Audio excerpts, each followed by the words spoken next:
안녕하십니까. 2월 16일 화요일 정례브리핑을 시작하도록 하겠습니다. 첫 번째로 임성남 외교부 제1차관과 장혜수희 중국 외교부 상무부부장을 각각 수석대표로 하는 제7차 한중 외교차관 전략대화가 오늘 오전 서울에서 개최되었습니다.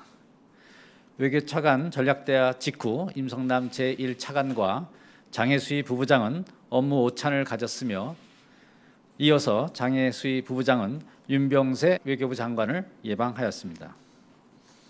이번 전략대화에서는 한반도 정세에 대한 심도 있는 의견 교환이 있었으며 특히 북한의 4차 핵실험과 장거리 미사일 발사 관련 유엔 안보리 결의 채택 등 대응 방안에 대해 중점적인 논의가 있었습니다.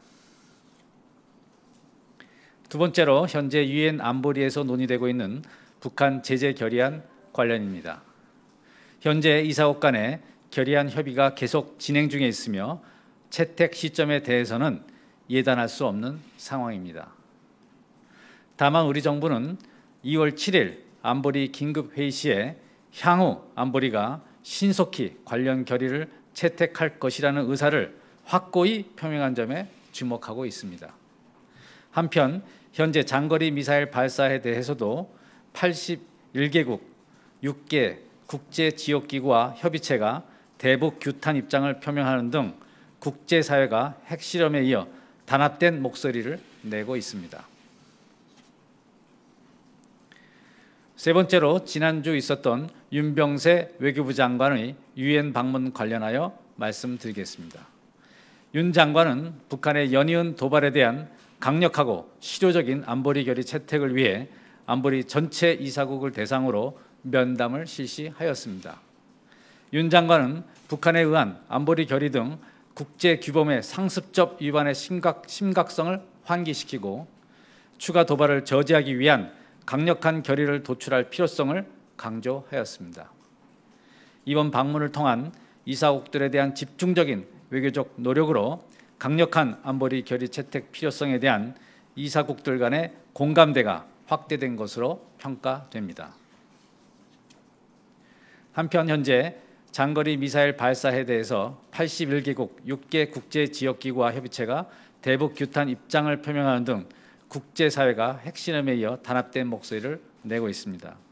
네 번째로 임성남 외교부 제1차관은 오늘 2월 16일 화요일 아시아 소사이어티가 주최하는 Asia Rising and Shared Future 만찬 행사에 참석하여 축사를 할 예정입니다. 임 차관은 축사를 통해 북한의 4차 핵실험과 장거리 미사일 발사 도발의 심각성과 엄중성을 강조하고 국제사회가 단합된 의지와 결집된 역량을 바탕으로 강력하고 포괄적인 대북 제재와 압박 조치를 통해 북한이 핵을 포기하고 전략적 셈법을 바꾸도록 해야 한다는 점을 분명히 할 예정입니다. 아울러 아시아 소사이어티의 창립 60주년을 축하하고 동북아의 소위 아시아 파라독스를 해소하기 위한 우리 정부의 주도적 노력인 동북아 평화협력 구상에 대한 이해를 제고하고 지지를 당부할 예정입니다. 마지막으로 임성남 외교부 제1차관은 내일 2월 17일 수요일 방한 중인 미 하원 군사위 소속 의원인 로버트 위트만 의원과 메들린 보다요 의원을 면담할 예정입니다. 임 차관은 내일 면담에서 최근 북한의 도발로 야기된 엄중한 한반도 정세에 대해 의견을 교환하고 지난 2월 12일 대북제재 이행법안 HR 757의 초당적 신속한 통과를 통해 미 의회가 보여준 강력한 대북제재 의지를 평가함은 물론 향후 미국과 국제사회의 대북제재 강화 방안 등에 대해서 폭넓게 논의할 예정입니다. 이상입니다. 그럼 질문을 받도록 하겠습니다. 감사합니다. 저 질문 좀 드리겠습니다. 아주경제 김명우 두 가지 질문 드리겠습니다. 첫 번째는 2년 8개월 만에 한중 외교차관 채널 복구돼서 전략 대화를 진행했는데 이에 대한 의미와 평가를 좀 해주십시오. 두 번째 질문은 다루스만 유엔 북한 인권 특별보고관이 김정은 북한 국방위원 제1위원장이 반인도적 범죄와 관련 조사를 받을 수 있다는 사실을 북측에 통보할 것을 유엔에 공식 요청했다 이런 보도가 있었는데요. 여기에 대한 외교부 입장을 좀 밝혀주십시오. 예, 감사합니다. 첫 번째 질의에 대해서는 말씀하신 대로 이번 전략 대화는 지난 2013년 6월 북경에서 개최된 6차 대화 이후 약 2년 8개월 만에 개최되었습니다. 특히 최근 북한의 4차 핵실험 그리고 장거리 미사일 발사라는 엄중한 외교안보 환경 하에서 개최되었습니다. 한중 외교차 간 전략대화는 지난 2008년 12월 제1차 대화 이래 양국 간 중요한 전략적 소통 채널로서의 역할을 담당해 왔으며 이번에도 한중 관계, 한반도 정세, 지역 및 국제 문제 등에 대해서 상호 관심사에 대해서 의견 교환을 가졌습니다. 제가 모두에서 말씀드린 바와 같이 이번 전략대화에서는 아무래도 한반도 정세 부분에 대해서 특히 안보리 제재 결의 채택 등 대응 방안에 대해서 심도 있는 협의가 진행되었고 양국 간 전략적 동반자 관계의 발전과 이를 위해서 긴밀한 전략적 소통을 계속해 나가기로 한다는데 의의가 있다고 보겠습니다. 한편 그 두 번째 질문하신 거에 대해서는 말씀하신 대로 저도 그런 언론 보도를 봤고 다루스만 그 유엔 북한 인권 특별 보고관이 이번 2월 29일부터 3월 24일간 개최되는 제 31차 인권 이사회에 북한 인권 상황 보고서를 제출하였습니다. 거기서 북한 인권 침해의 책임을 규명하기 위한 방안을 제시한 것으로 알고 있습니다. 동 보고서 내용을 보면 책임 규명에 관한 전문가 그룹 설치, 최고 지도자에게 서한 송부, 포괄적 대북 인도 지원 정책 수립 등 그런 내용을 포함하고 있습니다. 이런 방안에 대해서 아직 인권이사회가 개최되지 않았기 때문에 아직 공식적으로 논의된 바가 없고 인권이사회가 개최되어서 논의 과정을 통해서 어떤 결과가 도출될 것으로 예상하고 있습니다. 감사합니다. 네, 질문해 주시죠. JTBC 임진택입니다. 장혜수희 상무부장이 이제 그 기자들 질문에서 사드 관련해서 협의를 했다 이렇게 말씀을 한 거로 지금 나와 있는데 그 부분에서 한 말씀 부탁드리고요. 그다음에 임성남 차관이 미 하원 군사위 소속 의원 2명을 면담할 예정인데 혹시 이 자리에서 사드 관련 내용이 나오는지 그 두 가지를 좀 네, 두 번째 질문에 대해서 먼저 말씀드리면 아직 그 면담이 실시도 안 된 상황에서 그래서 제가 뭐라고 얘기할 수 있는 상황은 아니고요. 첫 번째 그 질의에 대해서는 그 오늘 개최된 한중 외교차 간 전략 대화의 결과에 대해서는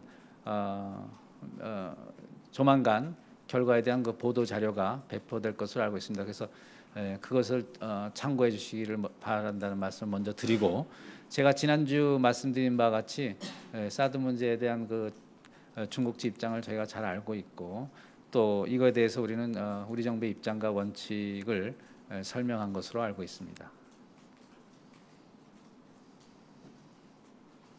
네, 질문해 주시죠. 아리랑 TV 권소아입니다. 아까 유엔 안보리 결의안 관련해서 예단할 수 없다고 하셨는데, 지금 여러 이제 보도에 보면 이번 주 안에 채택 가능성이 높아졌다고 하는데 이에 대해서 파악되는 부분이 있는지 여쭤보겠습니다. 네, 저도 그런 언론 보도를 보았고, 그러나 거듭 말씀드리겠습니다만은 그 채택 시점을 저희가 예단할 수는 없습니다. 다만 말씀드릴 수 있는 것은 움직임이 있다는 말씀을 드리고 있습니다. 다만 그 시기에 대해서는 금주다, 내주다 제가 특정해서 말씀드릴 수는 없습니다.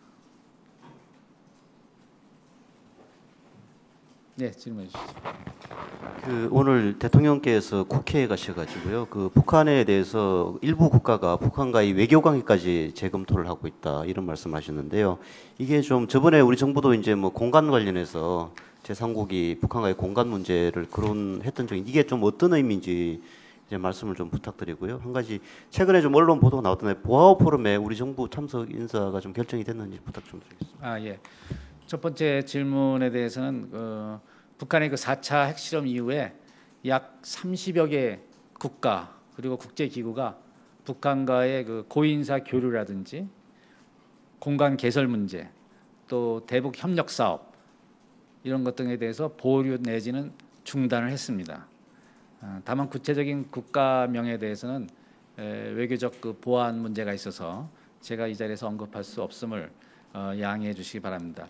우리 정부로서도 국제사회와 협력해서 북한이 변화할 수밖에 없는 그런 환경을 만들어갈 수 있도록 계속 압박 조치를 해나갈 예정임을 덧붙여 말씀드립니다.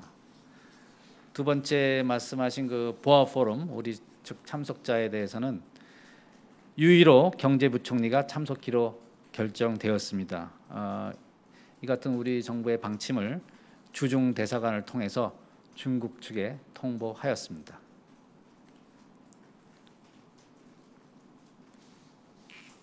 네, 질문해 주시죠. 네, 연합뉴스 이기훈입니다. 그 대북 제재 방안으로 이제 일부 언론에서 해외 근로자 북한의 해외 근로자 파견을 많이들 거론을 하고 있는데요. 이게 좀 현실성이 있는 건지 우리 정부는 이런 방안에 대해서 좀 어떻게 좀 보시는 건지 그리고 이와 관련해서 우리 정부의 좀 구체적인 노력이 있는 건지 말씀 좀 부탁드릴게요. 예, 감사합니다. 북한 그 해외 노동자 문제는 인권 침해 그리고 북한 당국으로의 외화 유입 이런 측면에서 국제사회 우리를 포함해서 국제사회에 관심이 되어 왔습니다. 그래서 유럽 의회도 최근 이러한 국제사회의 관심을 반영해서 북한 당국의 그 강제 노동 프로그램을 중단하는 것을 촉구했고 북한 정권 유지를 위한 경화 유입 문제점을 지적했고 또 접수국의 노동권 보호 의무를 환기시키는 내용으로 한 결의를 채택한 바도 있습니다. 우리로서도 국제사회와 협력하에 가능한 대응 방안을 계속해서 모색해 나가고자 합니다.